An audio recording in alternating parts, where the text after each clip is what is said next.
ગુજરાતમાં ઓબીસી અનામત મુદ્દે ગેનીબેન ઠાકોરે મોટો ધડાકો કર્યો છે। બનાસકાંઠાથી કોંગ્રેસના સાંસદ ગેનીબેન ઠાકોરે પત્ર લખ્યો છે। ગુજરાતની 27% ઓબીસી અનામતને બે ભાગમાં વહેંચવાની માંગ કરી છે।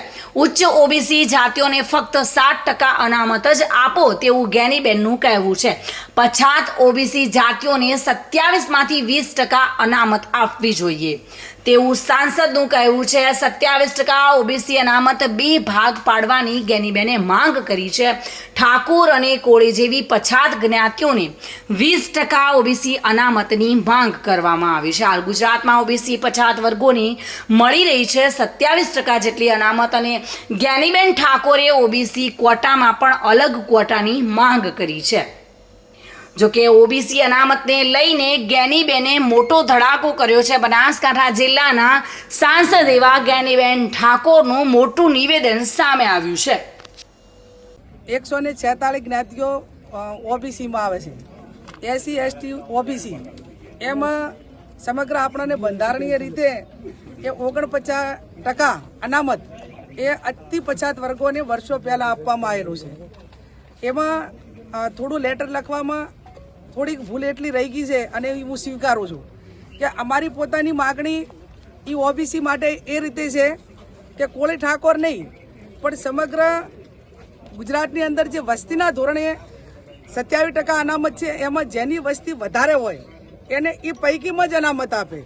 અને બીજી અમારી માગણી એ છે કે ધારો કે 146 જ્ઞાતિ છે એ જ્ઞાતિ જેને ભૂતકાળની અંદર જે કલેક્ટર હોય ડીએસપી કે મોટા પોસ્ટિંગમાં હોય મોટા ધંધા રોજગારમાં હોય એની આર્થિક સ્થિતિ મજબૂત હોય આવા પરિવારોને બદલે જે પરિવારોને બિલકુલ ઓબીસીનો લાભ મળ્યો નથી આવા પરિવારોને સર્વે કરીને એને સામાજિક રીતે શૈક્ષણિક રીતે રાજકીય રીતે કે આર્થિક રીતે જે અનામત આપવાની હોય એ મારી માગણી છે।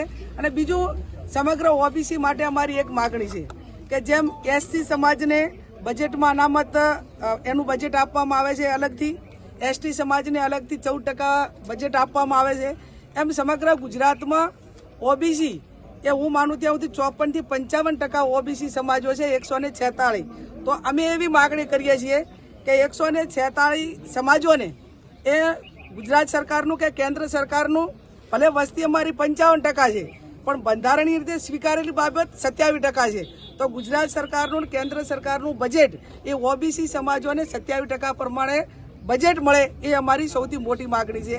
અને આ બાબતમાં અમે અવારનવાર મુખ્યમંત્રીને પણ રજૂઆત કરી। અમે કોઈ સમાજોને આમાંથી ઓછો લાભ મળે કે વધારે લાભ મળે એ વાત નથી પણ જેનું વસ્તીનું ધોરણ વધારે હોય એને તમે વધારે અને જે અતિ પછાત હોય એને તમે વધારે આપવા માટેનો પ્રયત્ન કરો।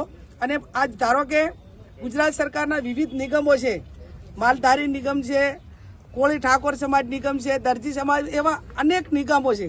એ નિગમોમાં જે વસ્તીના ધોરણે એને બજેટ મળવું જોઈએ નથી મળતું અને એના કારણે એને લોન પણ મળતી નથી, ચાહે વિદ્યાર્થીની હોય કે એને ધંધા રોજગાર માટેની હોય। તો આ બાબતમાં હું સ્પષ્ટ ક્લિયરતા કરવા માંગુ છું કે લેટરમાં થોડી ઘણી ભૂલ એટલા માટે કહું કે 20% કે 7% નહીં પણ 27% તો બંધારણીય જોગવાઈ છે જ।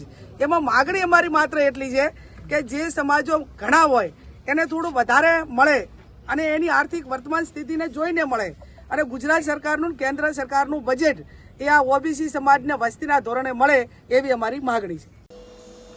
ચિરાગ શ્રીમાળી સાથે bureau report, today Gujarati news.